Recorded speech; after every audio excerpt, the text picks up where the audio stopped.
Di dalam kabarnya bahwasannya salah satu senjata Nabi Daud ketika itu adalah semacam ketapel dengan petunjuk Allah. Maka 3 kali lemparan batu dengan ketapel itu, maka akhirnya Jalut terbunuh dengan Nabiullah Daud alaihi salatu wassalam. Ya salam.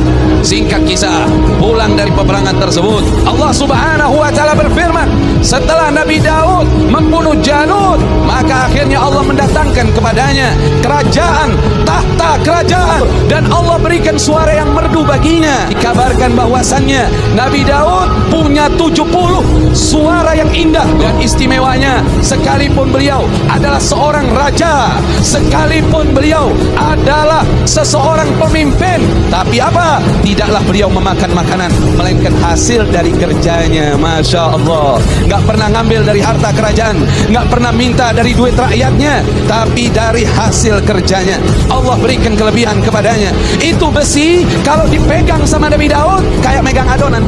Allah bikin keistimewaan itu. Jadi dia bisa bikin apa? Baju-baju besi untuk berperang. Itu kebiasaannya daripada Nabi Daud. Nanti dibeli sama orang, hartanya itu buat makan beliau. Singkat kisah, kebiasaan Nabi Daud kalau keluar rumah, rumahnya itu dikunci karena beliau sangat cemburu dengan para istri-istrinya. Inilah orang mukmin harus seperti itu, punya kecemburuan kepada pasangannya.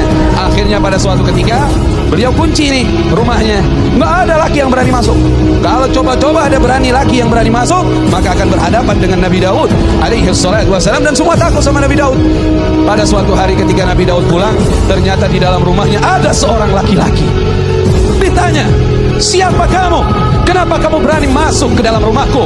Kata seorang laki-laki ini, aku tidak pernah takut dengan raja manapun kecuali hanya kepada Allah, dan tidak ada yang bisa menghalangiku siapapun karena aku berjalan dengan perintah Allah. Kalau begitu, kamu adalah malakul maut, kamu adalah malaikat pencabut nyawa. Betul? Maka Nabi Daud menerima panggilan Allah subhanahu wa ta'ala.